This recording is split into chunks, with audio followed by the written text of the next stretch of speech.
மானஸ் பக்கங்கள். Hi friends, இது மாலிகாவின் கேளுங்க கதை கேளுங்க. மானஸ் எழுதிய வானவில் நெஞ்சங்கள், அத்தியாயம் 8. நித்யா திருமணமாகி வந்தபோது நந்துவும் கல்லூரி படித்து கொண்டிருந்தான். இருவருக்கும் கிட்டத்தட்ட சம வயது. மாத கணக்கிலேதான் நித்யா நந்துவை விட பெரியவள். அதனால் இருவருக்குள்ளும் எப்பொழுதும் ஒரு நல்ல புரிதல் இருக்கும்.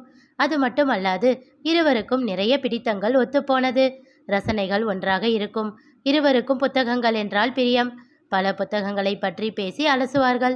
தன் கல்லூரியில் இருந்து அவள் கேட்கும் புத்தகங்களை கொண்டு வந்து தருவான் நந்து. அதனால் இருவருக்குள்ளும் எப்பொழுதும் ஒரு தோழமை இழையோடும். நவநீதனையும் கிரியையும் பெயர் சொல்லி அழைக்கும் நித்யா நந்துவை கொழுந்தனாரே என்றுதான் அழைப்பாள்.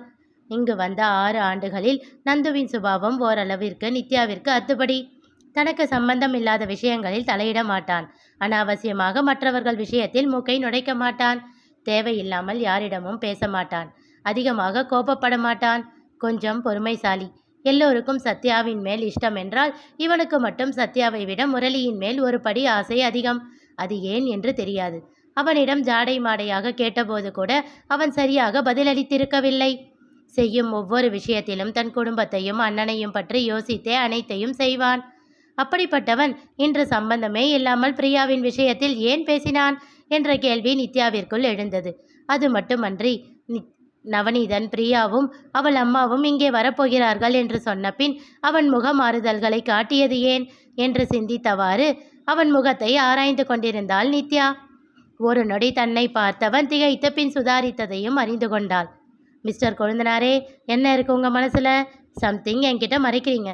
அது என்னன்னு நான் கண்டுபிடிக்கிறேன் என்று உள்ளுக்குள் சொல்லி கொண்டாள் நித்யா. வேகமாக சாப்பிட்டு விட்டு அறைக்குள் சென்று விட்டான் நந்து. அச்சுச்சோ, நித்யா நீ வேற ஏதோ டவுட்டோட பார்க்குறாங்க. இனி நீ ரொம்ப ஜாக்கிரதையா இருக்கணும் நந்து. தனக்குள் சொல்லிக்கொண்டு புத்தகத்தை எடுத்து வைத்து படிக்க ஆரம்பித்தான்.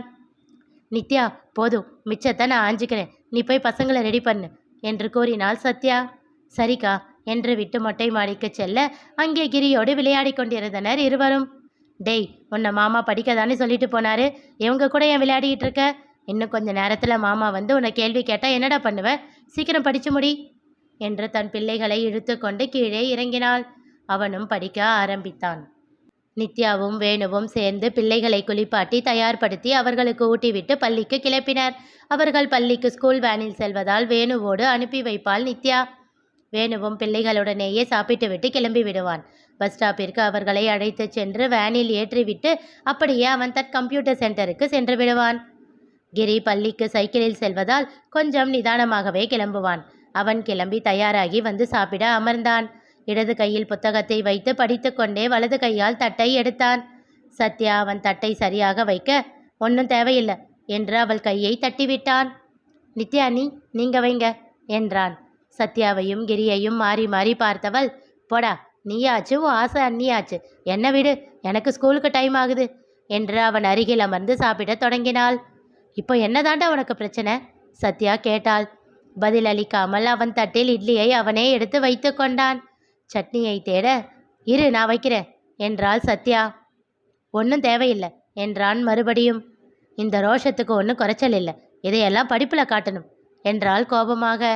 நிமிர்ந்து அவளை பார்த்து முறைத்தவன், காட்டுறேன் என்றான். சட்டென்று சிரித்து விட்டாள் நித்யா. டேய், சாப்பிட்றப்ப ஜோக்கு சொல்லாதன்னு எத்தனை தடவை சொல்கிறது? சிரிச்சா அப்புறம் பறையேறிடும். அவளை தீயாக முறைத்துவிட்டு அவள் முன் இருந்த தட்டை எடுத்து இப்புறம் வைத்தான். டேய் தடியா, சாப்பாடு தட்டை ஏண்டா எடுக்கிற? குடுடா என்றாள். முடியாது என்றான் அவன்.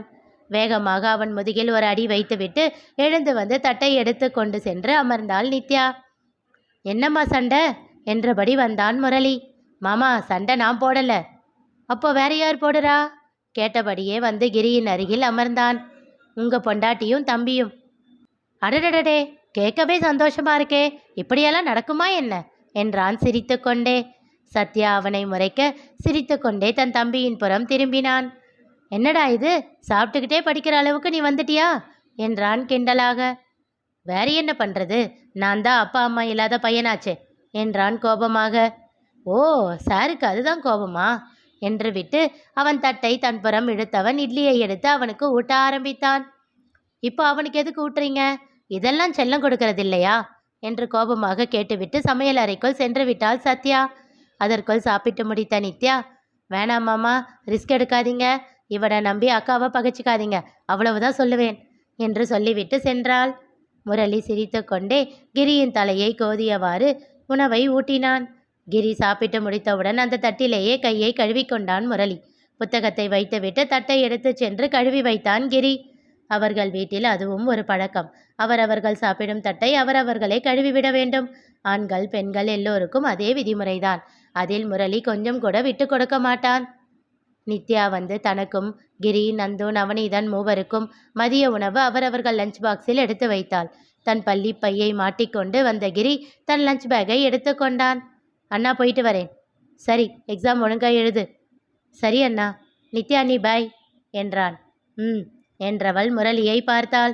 இருவரும் சின்ன சிரிப்போடு ஒருவருக்கொருவர் பார்த்து கொண்டனர். மெல்ல சமையலறைக்குள் நுழைந்தான் கிரி. அண்ணி. என்னடா? கோபமாக வந்தது சத்யாவின் குரல். நான் போயிட்டு வரேன்.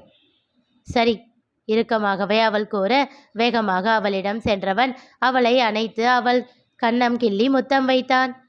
நீதான் என்கிட்ட கோச்சுக்கிறல்ல, போடா என்று அவன் கன்னத்தில் செல்லமாக அடித்தாள் சத்யா. நீங்க பேசுனது மட்டும் சரியா? என்னடா, உண்மையதானே சொன்னேன்.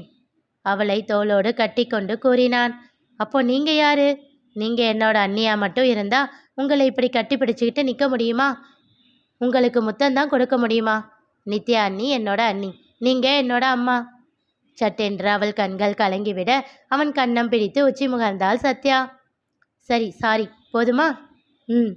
சந்தோஷமாக புன்னகைத்தவன் பாய் அண்ணி என்று விட்டு ஓடினான்.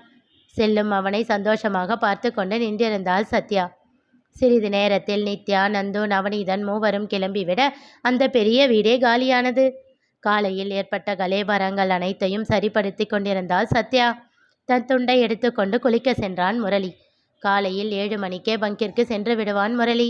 பின் பிள்ளைகள் பள்ளிக்கு கிளம்பும் நேரத்தில் தான் வருவான். அதன் பிறகு குளித்துவிட்டு காலை உணவை முடித்து கொண்டு செல்வான். குளித்து தயாராகி உணவு மேஜையில் வந்து அமர்ந்தவனுக்கு தட்டை வைத்து பரிமாறினாள் சத்யா. பரிமாறிவிட்டு அவன் அருகில் அமர்ந்து கொண்டாள். நீ சாப்பிட்டியாமா? இன்னும் இல்லைங்க. ஏன் இவ்வளவு நேரம்? சீக்கிரம் சாப்பிடு. நித்யா அவள் தங்கச்சி கல்யாணத்தை பற்றி எதுவும் சொன்னாலா? அவள் அப்பா அம்மா பத்திரிகையை வைக்க எப்போ வராங்கன்னு தெரியுமா? கேட்டேன், தெரியலன்னு சொன்னான். சரி, தெரிஞ்சா முன்னாடியே சொல்ல சொல்லு. அப்புறம் அவளுக்கு என்ன சீர் செய்யணும் அப்படின்னு யோசிச்சு வச்சுக்கோ. சரிங்க. சிறிது நேரத்திற்கு பின் கூறினாள் சத்யா. என்னங்க? என்னம்மா? நந்துவோட ஜாதகம் ஜோசியர்கிட்ட காட்ட சொன்னேனே.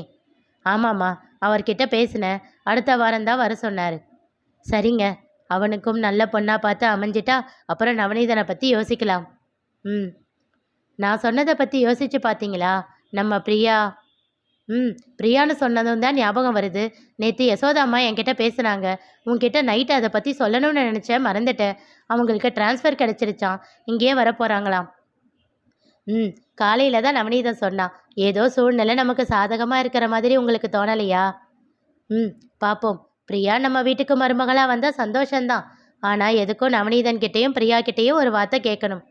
கேட்கலாம். அவங்கள கேட்காம நாம் எதுவும் செய்ய போகிறதில்லையே. முதல்ல நந்துவுக்கு நல்ல பொண்ணாக பார்க்கலாம், அப்புறமா அவங்கள பற்றி யோசிக்கலாம். சரிங்க.